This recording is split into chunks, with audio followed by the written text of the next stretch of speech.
Hello everyone and welcome to this special webinar event which is being broadcast exclusively to those who responded to the recent survey of property investors conducted by hotspotting.com.au. I'm Terry Ryder, founder of hotspotting.com.au, and this month we welcomed a new member to our panel of partners, the enterprise called Property Hotspot.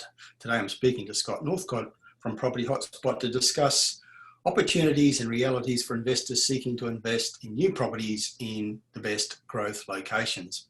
We're having this discussion against a background of real estate markets driven by some dominant trends, including the one I like to call the exodus to affordable lifestyle, which I think is the big one. Also a shortage of properties through very low vacancies and reticent vendors, and the activity of first home buyers and other home buyers supported by government stimulus.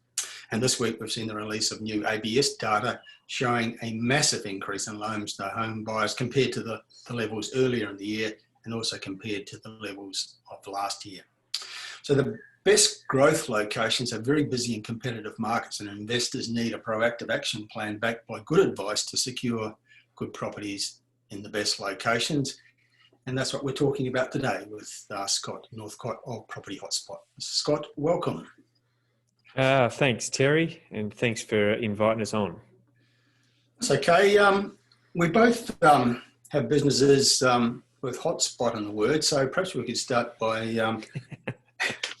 having a chat about what how we define a hotspot. I think I've seen commentary media which suggests there's a misconception about what a hotspot is, or certainly the way we define it, because some media perceptions suggest that a hotspot is one sort of a flash in the pan mining town boom bust sort of a scenario, but it's certainly not the way we envisage it. We certainly take a long-term view of all the locations that we recommend, but we're basically talking about locations that we think are going to outperform market norms over the medium to long term. How do you see it at Property Hotspot? Yeah, look, I'd agree, Terry. I mean, in some regards, the word hotspot almost conjures up a nuclear fallout when it gets into the mainstream media. It's like, it's a disaster area, when in reality, I'd view it the same way as you, as it's completely opposite to that. A hotspot that our definition would be along the lines very much of yours, in that it's a potential for hot growth, and that's the area that's of interest to us. I mean, if you're a property investor, why wouldn't you want to invest in a hot location? Yeah. And some time ago, you were smart enough to kind of snaffle the name Property Hotspot as a web address. You beat me to it. But out of that has evolved a business enterprise, which I'm personally contributing to in certain ways. But tell us a little bit about Property Hotspot and what it is and what it does. Yeah, you're right. I think I bought the domain name about 10 years ago, and with the view of doing exactly this, right? But it had to be the right time and the right sort of the right market time as well, not just the right business time. So the concept of the Property Hotspot, the website and the service that we offer, is totally based around the Ryder report and the hotspotting, mantra and model of business, in that you identify the hottest locations, and we are only interested in providing property in those locations. So if a location doesn't meet the Ryder, bar of excellence, let's call it, and it doesn't make one of your reports, then there's no properties on our site that you'll see in a location that's not in one of your reports. So we're not talking about the dirty dogs reports, we're talking about the top 10 ones, right? So they've got to be in that top 10, either in the state or nationwide, and then, only then, will the location meet a criteria for us to go and hunt down the best property in that location. Okay. And we've the focus initially includes the Sunshine Coast, and the question is, why the Sunshine Coast? And the answer is, so I'll answer my own question, it's actually our number one pick at the moment at Hotspotting. In our national top 10 best buyers report, we rank the Sunshine Coast number one. And I know you're very busy in that market, so perhaps you could, I know it's just one of those markets around Australia. We're hearing sort of misleading messages, I think, in media, mostly because it comes out of Sydney and Melbourne, which are places that are struggling a bit in the current climate. But beyond there, there's markets that are absolutely pumping. And the Sunshine Coast is one of those. And I know you've been kept very busy by it at the moment, Scott. Yeah. The sunny coast is crazy. I mean, we go back, a number of years, and it has its peaks and troughs. But since the infrastructure spend and the time that you be talking about infrastructure spend, like the hospitals and the roads and all the other stuff they're doing, new schools seem to be popping up everywhere. It's gone gangbusters. It's been very popular, but even more so in the past 6 months. You've termed it the exodus to affordable lifestyle. That sort of term that you've given it. I didn't call it something fancy. It was like rats jumping off a sinking ship, is what I called it, with all the people running out of the capital cities during COVID time. And these regional sort of hubs, the larger ones, were a major benefactor of that. And what we're seeing is that was already happening. We had the infrastructure happening. We have that sort of run to those coastal locations. Or if I'm going to be locked down at home, why don't I be able to walk in the beach in the morning rather than walk around the city block? So they go to these type of locations. And it's not just Sunny Coast for that. But one of the things for Sunny Coast was the affordability, which then when the government announced their home builders boost, grant, whatever you want to call it, land was selling out in weeks, right? Just absolute weeks, and the whole estate's just disappearing. So that's the sort of stuff we're seeing on the Sunshine Coast. Yeah. Okay, I think that trend, and I've dubbed it the exodus to affordable lifestyle, it was actually underway before COVID, but COVID has kind of turbocharged it. It was a steady drift from people leaving the big cities, particularly Sydney and Melbourne, and moving to other areas for affordability and a different lifestyle. But that drift has turned into a stampede as a result of the impact of COVID and people wanting to escape lockdowns, and people forced into lockdown realising they can work effectively from home, and it works for them and it works for their employer. It doesn't work for everyone, but for a lot of people. So it's become what I think is the biggest trend in real estate of the 21st century. And I think it's got legs. It's going to continue. And it's very relevant to the Sunshine Coast. The Sunshine Coast has got lots more happening for it. You mentioned the infrastructure spend. It's over $20 billion. Then the airport going international, the new CBD, which is now under construction. I mean, you don't see that. In fact, I don't think I've ever seen that anywhere in Australia in my time, where a significant city decides to build a CBD from the ground up. And yeah, they achieved it. And they've got the space to do it, Terry. I mean, that's the most unusual part. I mean, you know how these things all work, right? They start there and they move out and the city grows. But to be able to have this golf course in the middle of a city where they could reclaim and build a whole new town centre, I've never seen that before. No, it's unique is an overused word in real estate, but I think this event actually is. It hasn't happened anywhere else that I know of in Australia. So all of that has really made the Sunshine Coast a very, very strong local economy, and out of that, a strong property market. So that's why it's our number one pick. We do have a question about was already come through about whether those sorts of benefits will flow through the Morton Bay area, because that's another location that it features with Property Hotspot. And the reason it's there, it's also in our national top 10 best buyers report. The Morton Bay region is the affordable northern outer ring suburbs of the Brisbane metropolitan area. It's attracting a lot of interest from home buyers and investors because of its affordability. It's good rental yields, very low vacancy rates, which is a factor in most locations across Australia now, but it's certainly true in the Morton Bay region suburbs. And a game-changing event. Infrastructure is always so important. And a new university campus, which opened at the start of this year, which is over time going to continue to grow and evolve and get bigger and bring a lot of demand into that market. So that's another one that you've got interest and product in, Scott. Well, we do. We've got interest because you've identified it for all those reasons that you just mentioned. And I mean, testing my memory here, Terry, it was about 4 years ago, the train line opened up finally after 100 years being said that it was going to happen out there through that way. I mean, that was a big deal. I mean, there has been a lot of work there over time with North Lakes and other bits and pieces. But what we're seeing is those pockets that have never done something that possibly should have. Now, I grew up on the north side of Brisbane, and places like Beachmere and others like that were almost like swear words, right?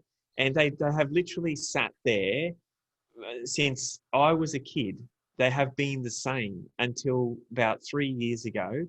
And the place is on water. Yes, it's not on beach like Mooloolaba, but it still has water. It gets great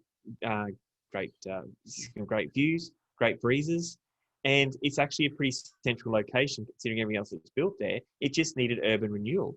And that's what's happening in some of these areas. And you're seeing instantaneous, like for property, right? Because nothing's instant in property, but instantaneous for property change in these locations, and stuff that has literally been like that for as long as I can remember, 40 plus years, is now new houses or expensive homes on the water or whatever. And you just go, what? Where did this come from? I would never have picked it. And this is why it's one of our hotspot locations. Yeah, and it's actually a really good fit for this exodus to affordable lifestyle. A lot of it is people moving from the cities to regional centres, but it's not just that. It's also people moving perhaps from the expensive inner city, which is very expensive for real estate, congested, and moving out to areas like the Morton Bay region, which offer lifestyle, because many of the suburbs, as you mentioned, of the Morton Bay region, it's a very big local government area, like all the local government areas on the Brisbane metro area. So it includes bayside locations like the Redcliffe Peninsula and nearby suburbs, which, as you mentioned, now have rail links to the centre of Brisbane after 50 or more years of promises. It was finally delivered a couple of years ago. But it's also got other areas. I like the Lawnton Petrie area around there, which is right next to where the new university campus is, because it also offers a lot of lifestyle. It's got a lot of green spaces and it's got some recreational lakes there. So there's lots of places for people to just get out and walk and have picnics and do things with the kids and all of that, that you don't necessarily usually get in a capital city suburb. So it does have a lot of lifestyle at very affordable prices, because a lot of the suburbs have median house prices in the 400,000, some even lower than that throughout this precinct. So it ticks a lot of boxes. It sure does. And just by the natural progression of growth in a city, I mean, you know, the saying goes that the cities only ever get closer to your house when you're in that area. I mean, the cities just keep growing out and get busier and busier. And like, I mean, you go from Chermside, that was houses, now Chermside's all units, right? So then where do those houses move out to, and so on and so on. It's just that ripple effect outward. But the lifestyle, I mean, we were down at Redcliffe the other day, and I spent quite a lot of time at Redcliffe as a kid, and I was like, yeah, Redcliffe. But when you're a bit older and you appreciate it from an investment perspective like I do, I mean, it's a great location. It's central to town. It has the water aspect. There's great services there, and it gets those breezes, as I said. But these locations that, for I don't know what reason, but they've been overlooked for years, right? Maybe they weren't overlooked by the first people who moved there. That's why they moved there. But in general, they were kind of like too far out to be anywhere. But that is simply not the case anymore.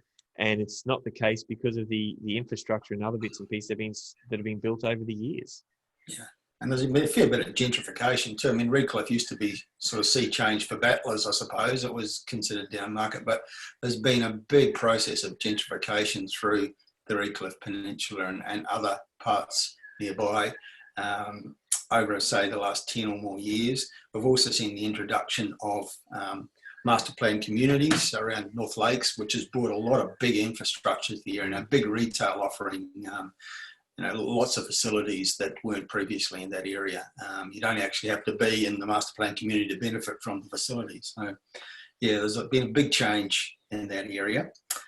Now, just to broaden the focus a little bit, lest people think that we're very Queensland-centric, we're not. This property hotspot is a national enterprise, and in the early phases, there's Adelaide also features, and people who sort of follow my broadcasts and my writers are probably sick of me banging on about Adelaide, but I actually very much believe in it as what I term the most underrated city in Australia, one that's going to, when people understand what's happening in Adelaide and why I'm interested, I think there's going to be a bit of a stampede there as well.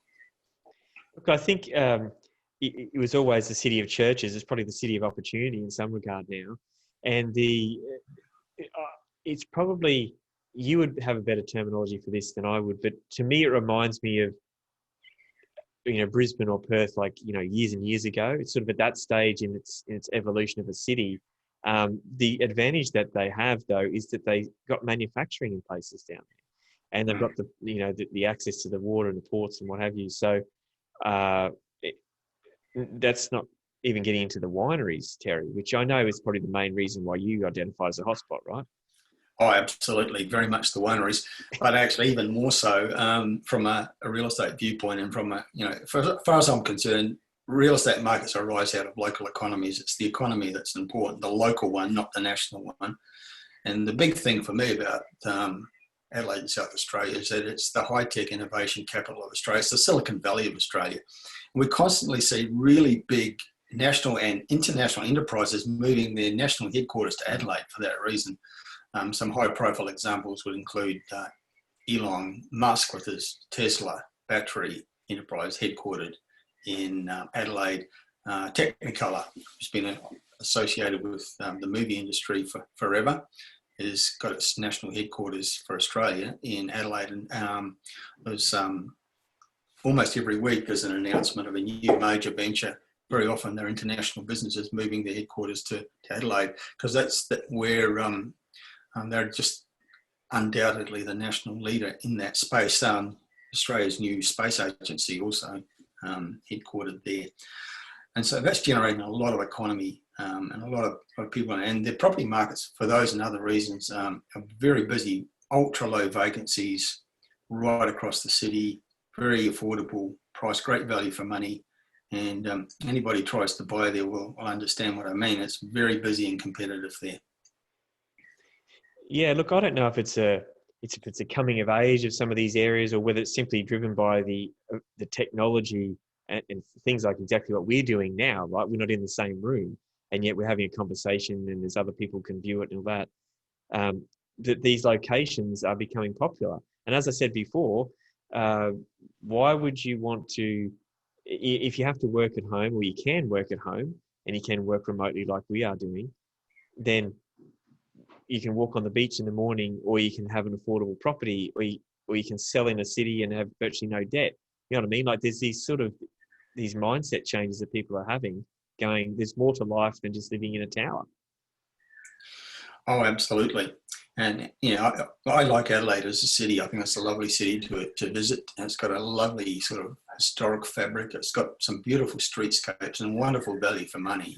You've got suburbs on the doorstep of the CBD, lovely streetscapes where you've got median prices in the 400,000 and 500,000, which would be multiple millions of dollars in Melbourne or Sydney in the same location. So it does offer a lot. And the northern suburbs in particular are of interest to us because, firstly, the most affordable real estate anywhere in capital city Australia is in the northern suburbs of Adelaide, and also the highest rental yields in capital city Australia.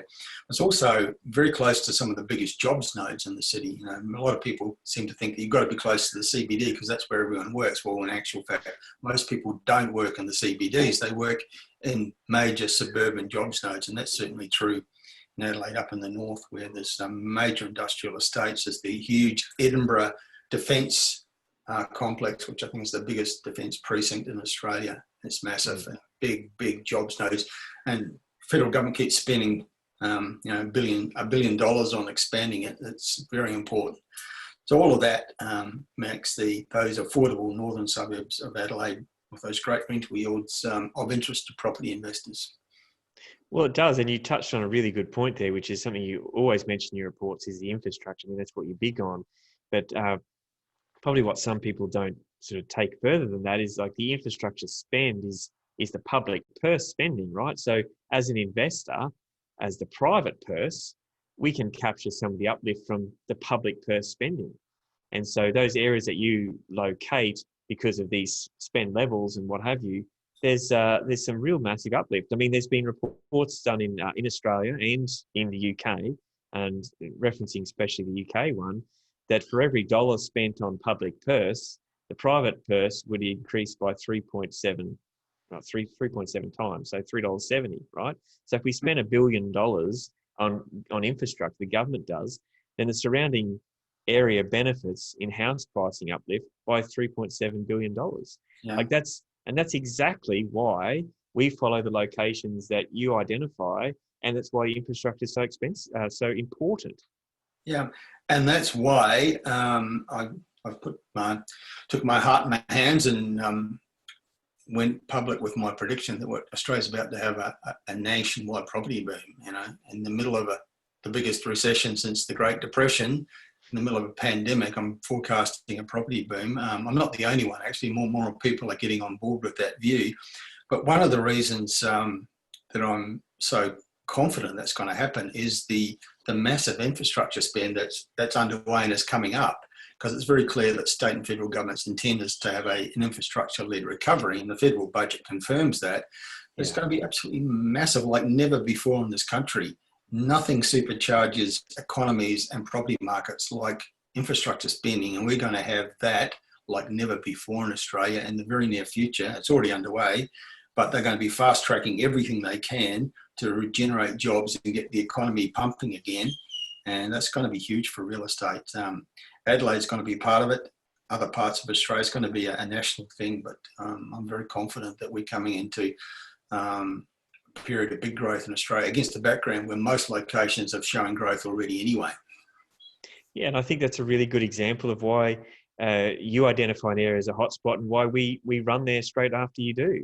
Because this is the whole point of it, right? We want to take advantage of that public spending, all those other works and other events that you've identified.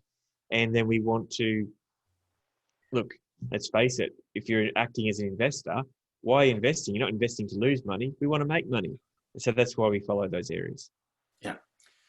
Now, another location that's an early entrant into the property hotspot, the website and the offering is Ballarat in Victoria, and that's another location I'm happy to invoice. I think you could almost argue it's been the outstanding market in Australia over the last 2 to 3 years. It's been a great performer. It's a big example of the success of the early phase of that exodus to affordable lifestyle pre-COVID, which has kind of supercharged it. But Ballarat's been a growth market for the last 3 years.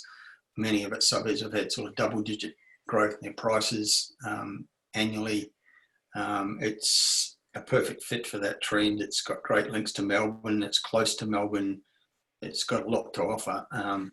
So it's just been an outstanding market, and I think long-term it's going to continue to be. It's the sort of place that people are choosing to move to because it's got so much to offer in its own right, and it's close to its capital city. Yeah, look, at the risk of sounding like a broken record, I mean, it's the affordability that's driving these areas that are in relevance to location of these capital cities. It's almost like COVID has made the property market wake up and realize there's something called internet, because in reality, these things were available before. Zoom was available before. These other meetings were available before. Working from home was there, but it was sort of marginal. Not many people did it. And now you can do it, or you can telecommute, or you can do whatever. And you can then also go and live somewhere that's nice and cheaper. Well, you kind of got rocks in your head if you don't. And this is why these areas are going like they are. So Ballarat was already performing, as you said, because of the affordability aspect. And like everything that happens in these major global events, they sort of speed events along. They don't necessarily create new ones. As I alluded to, Zoom was already around before Corona. It's just that my grandmother didn't know what Zoom was. Now she does. In reality, that's what happens, right? It was already there. It just sort of is this catalyst for everything a lot further down the track and speeds it up. And that's what we're seeing in these areas. Yeah. Well, I made the choice that a lot of people make. I made that choice like a quarter of a century ago. I realised that with what I was doing, do I need to be in a capital city? And the answer was, well, actually, no, I can be anywhere in Australia and do this. So I moved to a hill change area, and I've never regretted it. I don't plan to move anytime soon. But I remember Bernard Salt, who a lot of people would be familiar with as Australia's acknowledged leading expert on demographics and author of many books, columnist in The Australian, etc. I remember him writing a few years ago that he thought the quintessential Australian lifestyle was being self-employed in an acknowledged lifestyle location, like a sea change or hull change location, that he saw as the quintessential Australian lifestyle dream. And I thought, hey, I've achieved the dream. Because that's essentially what I'm living, and it's what you're living. But more and more people are going for that now, and why the hell not? I mean, there's just so many advantages to living in these kinds of places. You can still effectively operate as a business or as an employee of a business, thanks to technology, and it just gives you so much freedom and so many options. And Ballarat's a perfect fit for all that. Well, it's apparent, Terry, that you are a national trendsetter. I mean, visually, and obviously, you moved your location. We all just followed. So, what's your next trend that you're setting? Including with the hairstyle. I mean, yeah, what can I say? Yes. So those are some of we've touched on some of the locations that are early entrants into the property hotspot offering, but basically it's about new property as opposed to old, and then that's one of those endless debates in real estate amongst investors and others, which is best. And sometimes I've got look, I get asked it all the time. I mean, for those who don't know, I mean, it's 2004. I started out as sourcing property overseas for Aussie investors, and I came back over here and sourced Australian property for Australian investors. Worked out it needed to be licensed, so I went and got a license. It's called a buyer's agent. So we weren't the first buyer's agent around, but there wasn't many around when we started out. And so that's it. And look, a lot of property over the years I've bought has been established, and I get asked, should you do established or new? I'm like, well, like all my answers, it depends. It depends on what we're trying to achieve, depends on what we're trying to do, and depends on what you want to do, the goals and all that. So I'm not going to go into all that here, but the reason why we chose new for property hotspot was because I'd made the claim many years ago that there's no way I'd do a new property unless it was in a hotspot location, right? So I'm kind of holding myself to that. And the reason that we do that in that location is because part of the advantage of doing new is you get that control. Like you get that control of the build, you get the control of the outcome. You can start from a clean slate. You get to see, visually beforehand what's going to happen. We're not talking about a reno. We're not talking about, an established property. So there's some big advantages in new, tax advantages aside, because you shouldn't be investing because of a tax advantage. If you get tax advantages afterwards, then that's fine. It should be consideration, not a reason. But the new property concept has the best opportunity to, when it's done in a hotspot location, to meet the most criterias. And by that, I mean that we're going to get growth because it's in one of your hotspot locations. We're going to get a higher yield because it's a new property and people pay more for a new property. We're going to get that depreciation because it is a new property. So there's those sort of core reasons why, when paired with a hotspot location, new property makes sense. If you're looking for something else, then it could be a different argument. But right now, this is what works in those hotspot locations. Yeah. And we did conduct our survey recently, and we've got lots of respondents from property investors around the country. And when we asked the question about what was important to property investors in terms of the makeup of a property they would own, the number one factor was being able to having a low maintenance property, and one that had the ability to attract better tenants paying higher rentals. And that's another one of the big factors that part of the equation as to why someone might choose new over established. Yeah, and that's right. It's the maintenance, the rental, all that sort of. I guess it's that peace of mind easy. It's not necessarily always easy to manage a proper outcome. There's lots of moving parts, right? But that's what we do as our service. But for the end person who ends up with the property and the end person who's renting the property, these properties make sense. In these locations, they make even more sense. Yeah. So explain a little bit about how it works. You have a panel of builders, and I presume that not just anyone can get on that panel. So Just take us through some of the nuts and bolts of the criteria and how it all works with Property Hotspot. Yeah, so being in property, that whoever takes me to the most expensive restaurant gets on our panel, Terry. I mean, that's just how it works, right? Oh, let's hope not. Otherwise, we're starting to get into... No, that's not how it works. So we go through a process where obviously we know a lot of builders. I mean, we've been in the industry for a long time, so you're aware of a lot of builders. Anecdotal stories are kind of helpful, but we get on the ground and there's certain criteria that a builder needs to meet for us. Firstly, it's the standard of finishes, the time in which that they can do the property. So if someone says, oh, we can get it up in 4 weeks, well, that's just never going to happen. So don't try to, pull wool over my eyes. And then it's also the ease of interaction they have with us and the end owner, like our client, right? I mean, we don't want a nasty builder. There's a couple of builders, for example, that have some fantastic systems. One of our panel builders, each client who buys a home gets their own individual login, and they can just watch as the home is built on photos, and they can interact and they can ask questions like that.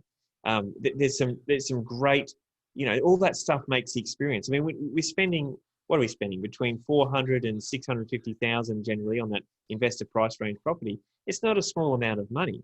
You've got to make sure that the experience is, conducive to the amount that you're spending. So it's really important for us to see builders track record, to see some properties that they've got that are a bit older than, a year old. It's always a good one to look at. And to talk to some people that have built through them, that are rented through them, all that sort of stuff. So before they come onto our panel, that's the process that we go through to make sure that we screen and only appoint the best builders. Okay, and now some of them, or at least one of them, offers something called a rent guard program. That sounds interesting. I haven't personally come across that before, but it sounds like something that might be attractive to investors. Yeah, it is. And okay, so this is very different to, let's get this straight, it's very different to a rental guarantee that a developer might offer, because I don't like rental guarantees. Let's say, Terry, you and I were going to go and do a development site. We're going to build townhouses. And we said, oh, look, the only way to get it to market is we give a rental guarantee of, 1 year or 2 years rent. And we're going to say to each other, this, the agent said that to us, we're going to say to each other, well, okay, what if it's not rented? It's going to cost us money. So what do? Well, we factor that into the price, right? So instead of 430,000, we make it 450,000 for this unit because it's got a 12 or 24 month rental guarantee. That's what developers do. That's not what we're talking about. With these rental arrangements on one or two of these builders that we deal with, it's called Rent Guard. And there actually is a process where, because they've built the home and they're a fairly sizey builder and they've got a fairly sizey rental management pool, they know that they can get it tenanted. So they say, okay, we'll take almost like a head lease arrangement on this property. We'll look after it for you. We'll pay you X amount for the rent, and it's worked out at the beginning, et cetera, and there is rental increase. As it gets rental increases, you get money up and they get some extra money as well. And at the end of the time, they do a bit of a refurb for you. I think it's either 8 years, I think it's 8 or 10 years at the end of time, and they do that. So people are thinking, oh, that sounds like defence services. It's not. It's still open market, right? It's still total open market. We're not restricted to any one subset of market. We're not restricted to defence housing only. This is a genuine, the builder is backing their product and their ability to get it rented. So we said, okay, well, we'll take advantage of that for our clients. Okay, so if anybody's interested in what Property Hotspot's offering, what's the process? How does it work if people start to get involved as investors? Yeah, look, the best thing to do is to jump on our website, which is the W's propertyhotspot.com.au. Now, I don't know if I can pull that website up, Terry, but I don't know if I can share screen or not, but I'm happy to do that. But if you go onto propertyhotspot.com.au, that'll show you, the front page will show you how we work, what we do, and there's a contact form and a phone number on there. But more importantly, while you're there, you can jump on the top and you can click on properties, right? And properties is where we have our listings, right? So we don't have traditional listings like a real estate agent. We have packages that we've screened from our screened builders, and we screen the packages and we put them up there, and wherever possible, we get some exclusive time with those builders. The problem we got at the moment, especially, we're always probably going to have, but more so right now, Terry, is that a hotspot location is hot for a reason, right? Things are going pretty quick, but even more so now with the home builders grant, etc. So these things are literally tearing out the door sometimes before we get them. We've had builders call us, like even last week, I was talking to one of our guys, and he says, I'll have a package for you this afternoon. And he rings back and goes, oh, no, that package is gone. I sold 2 more, but I can get you this one, right? So that's the sort of BS stuff I normally hear from real estate agents. So I actually hate saying it, but from someone who's spent the last 4 months setting this up ready to bring to your clients, that's actually been our biggest headache, has been making sure we can adequately supply the clients as needed through the stock levels because of the current market. So I would say to you, if you can't see something on our website that you want, then make sure you still contact us, because the stuff is going quicker than we can even process up on the website. We make sure we get you in there. You're someone who's ready to go, and then bang, we're at the head of the queue because they love you. I think they probably love me more, mate. I don't know, but maybe it was your concept of hotspotting that the builders love, but I'm not going to go there. But we get in. Don't embarrass yourself, Scott. No. We get in and we get it sorted, right? Because literally we make deals happen when the clients are ready to rock. So don't take the listings on our site as gospel. They are there now. They might not be there tomorrow, and they could be changed, but the concept stands. We provide the best solutions in the hottest locations in Australia. Look, I can certainly confirm what you're saying about the speed with which things are moving, and it does sound like a real estate agent spiel. But I mean, I'm having conversations every day with real estate professionals of all sorts, people at the coalface, buyers agents, valuers, investment advisors of various sorts, it's a feature in markets across Australia. All we were Donga, the Latrobe Valley, Ballarat, and Victoria. Talking to people in Perth, where their market is pumping very strongly, and Adelaide, as we mentioned earlier, it's so competitive, and you've got to actually move very quickly to secure good deals in these places. The Sunshine Coast, we touched on, other parts of Queensland. I know the Mackay market, the Rockhampton market, the Townsville market, all those places, various parts of regional New South Wales. Hobart's still a very strong market. And Darwin, which has been in the doldrums for half a dozen years, has finally come into recovery. And in September, it had the strongest price growth of any location, of any capital city or anywhere else in Australia in September, according to the CoreLogic figure. So, we do have this situation across the country in most places, not including Melbourne at the moment, but everywhere else pretty much, where it's very busy and very competitive. Yeah, and I think the results from the survey that you put out, from memory, was something like 65 or 66% of respondents said that they were looking to do something in the next 12 months.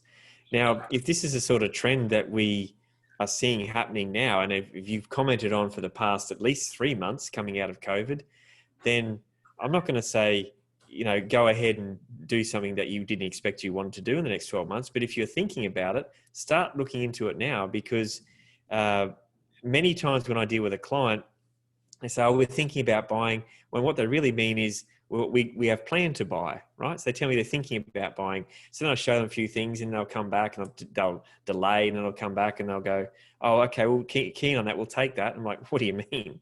It's gone. I told you stuff was moving quick. Oh, and it sort of takes that jolt, and people go, oh, you're not sending me up the creek. Rightio, okay, next time round. And then they snavel it and buy it, right?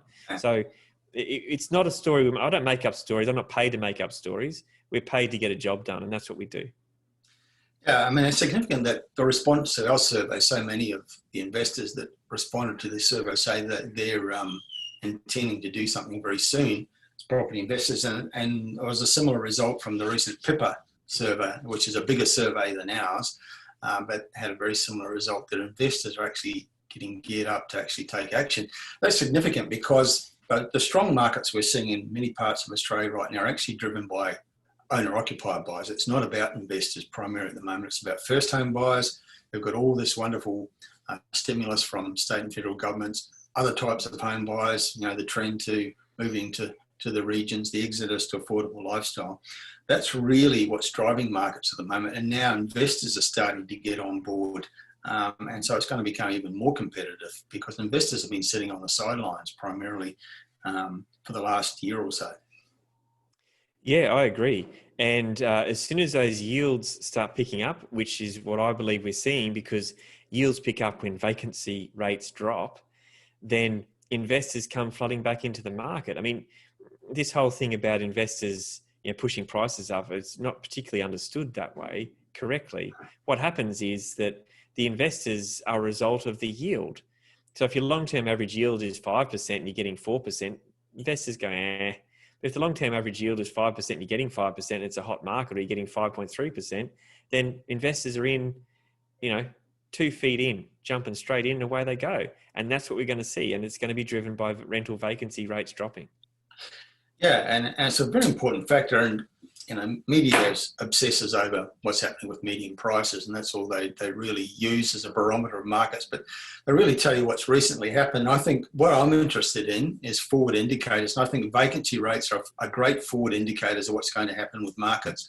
When vacancy rates are very, very low, and they are in most parts of Australia right now, I mean, below 1% vacancy rates is the norm now, which is incredibly low.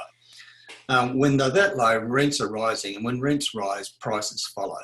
And so vacancy rates are a great forward indicator, and we can go to most locations around Australia. We've talked about Adelaide. 1% vacancy is right across the city in all the postcodes. Ballarat's like that. Bendigo's like that. The Sunshine Coast, most of the postcodes on the Sunshine Coast right now are 1% or lower.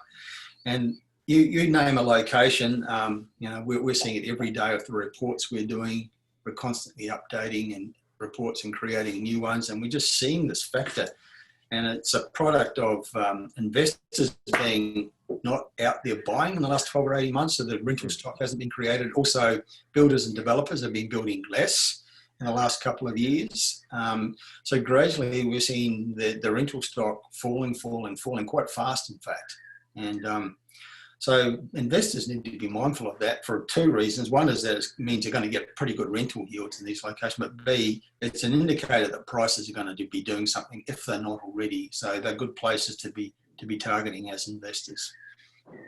Yeah, look, I totally agree. I mean, I think rental yields are underlooked as a tool for forecasting and also taking the temperature of markets. So rental yields and rental vacancies, I think, are very important because at least 40% an average of 40% of the market is made up by investors. Now it changes from, location to location. And some locations are 100% Terry, and they're the ones that we definitely don't go into with their 100% rentals. But but in general across the nation, it sits at that, 35, 40%, whatever it might be, which is a significant portion, and it's a large enough portion to get good data on the temperature of the market. And I think that's a factor that's missed a lot when people comment on these things. I just pick people out there watching and listening. If you've got any questions, please type them into the chat panel or the Q&A panel. We'll do our best to answer them. We do have a question sitting there from James who asked about Warrnambool. It's one location that I've mentioned recently, saying you still recommend that area over, say, Ballarat, as Ballarat may have been booming for 3 years. Well, look, I'm kind of bullish about both locations. With Ballarat, I would have said that at the start of this year, I would have said that perhaps Ballarat is had its run, it's past its peak, but it's had a second wave, and I'm not talking about the virus, I'm talking about a second wave of demand, and it's been caused by the virus. The lockdown periods in Melbourne has just enhanced this trend of people leaving Melbourne and going to places like Ballarat. So it's got this the second wave of demand. So I think the Ballarat story is going to be rolling on for some time. But Warrnambool is now starting to enter our reports. It's doing very, very well, and it's a great fit for the exodus to affordable lifestyle.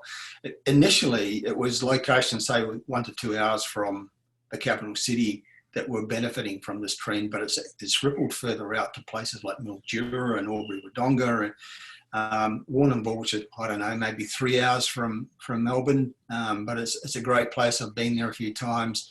It's got a wonderful lifestyle. It's got great infrastructure.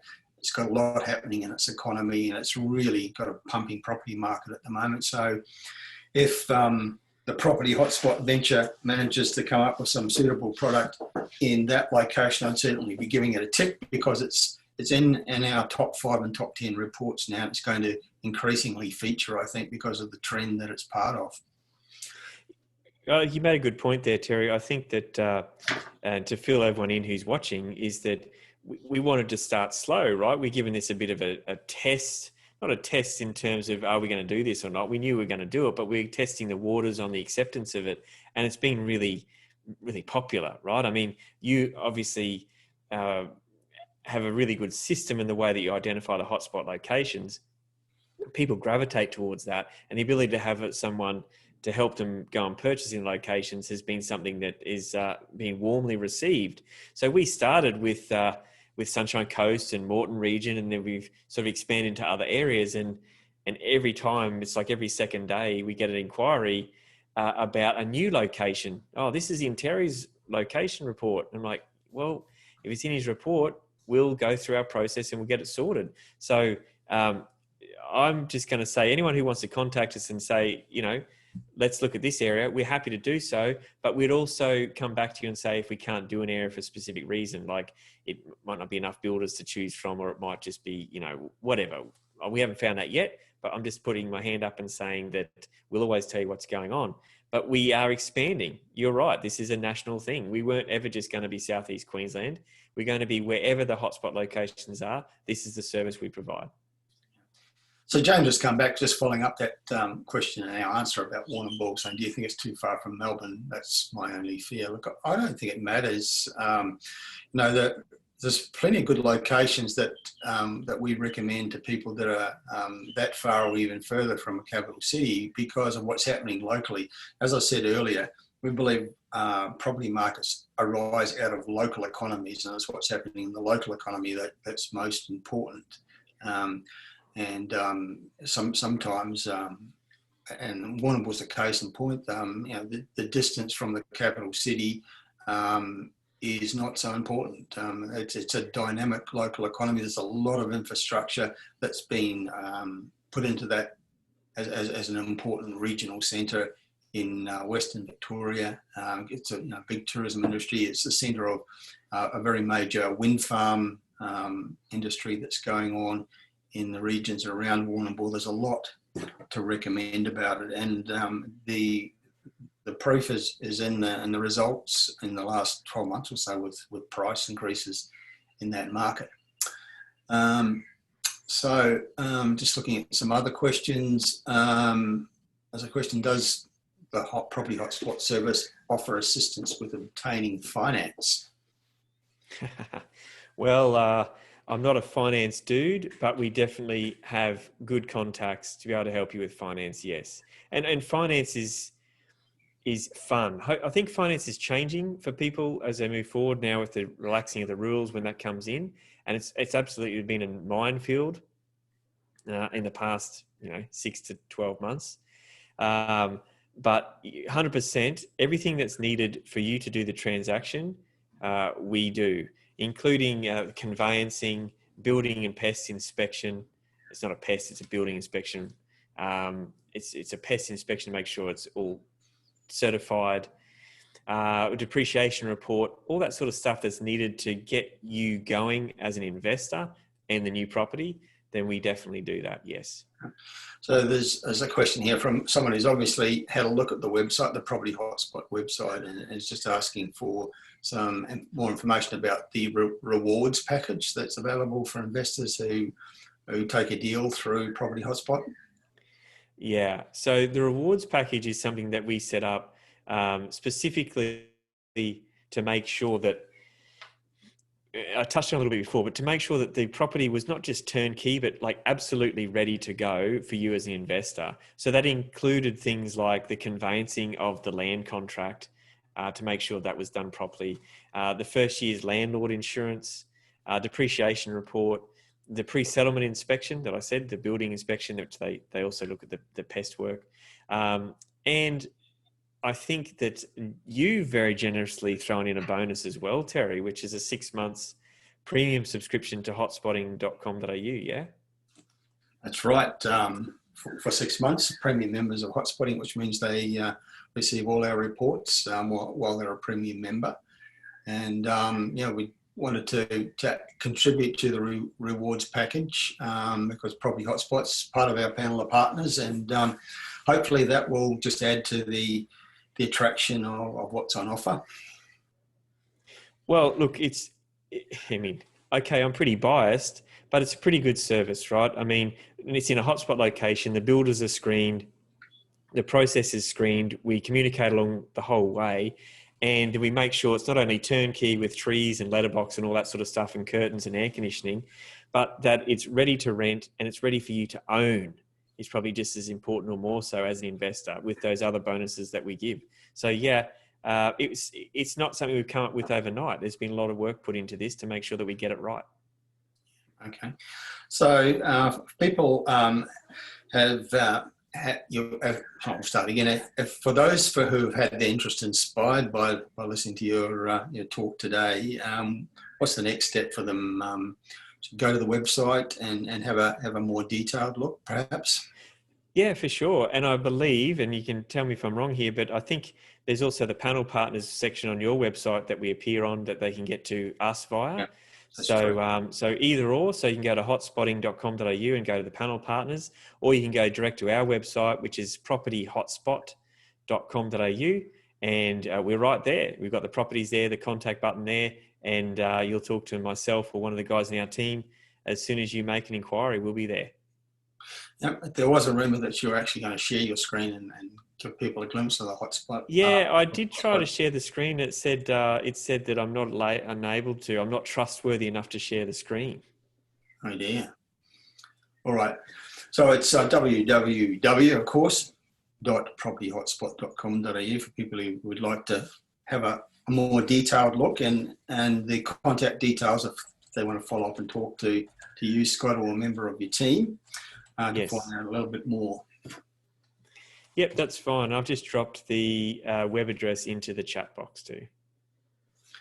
Okay. All right. All right. Try screen sharing now. Okay, here we go. Okay. So can you see my screen, Terry? I can. All right. So there we go. So Property Hotspot up top, and that's our site there. There's this bloke on the front page. He looks familiar. I don't know. He's some sort of identity and super celebrity in Australia, I believe. He's talking there about the hotspot. That's a good watch. We've touched on this today, Terry, which is how we explain a hotspot. So very similar to you. And this is our process here. So anyone jumping on can see how we go through with our initial the research, which is what you do, the process, the investigation, compiling, and making sure we get the best outcome. We are obviously chasing location. Sometimes people want cash flow with duplexes and dual keys and something like that, or they're buying in super. And there's some information on our rewards. And then, of course, testimonials. We all love hearing about how other people have benefited from these services and what they've done in the past. Bit of on our builders and the contact us page. And so that's the front page, pretty straightforward. Make sure you chuck your details in there. And the only other one to really look at is the properties page. I'm not going to go into any here, but we've got 17 on there right now and probably a couple are sold. So we've only got like 10 or so listings. But that's some of the areas we've got. We've got Sunshine Coast, Morton, Aura, which is Sunshine Coast again. We got down in Brisbane. I think we got some things down here. We got Adelaide, and I believe we had more Sunshine Coast. We've got Ballarat. So that's sort of those areas. And as I said before, the more areas that we bring on, the more that this will get updated. And of course, these things change, as I said, on a daily basis. Yeah, it's pretty dynamic at the moment, and of course the new build sector is very much being accelerated by the home builder grant, which is had very, very strong take up right across the country. Look, it sure has, and there was no extension to that in the budget, but then again, they have been known to stop and start these things on a whim. So at this point in time, that's going till the end of December, but who knows what will happen. Either way, the market is definitely rocketing on at the moment.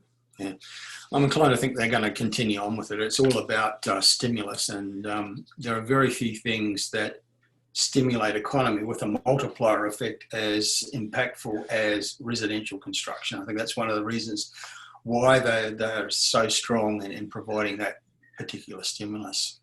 Yeah, I agree. And look, I mean, I put money on that they'll probably go to June next stage, but you can't tell anyone to bet on that. You just got to act under the current rules of what they're happening now. Yeah.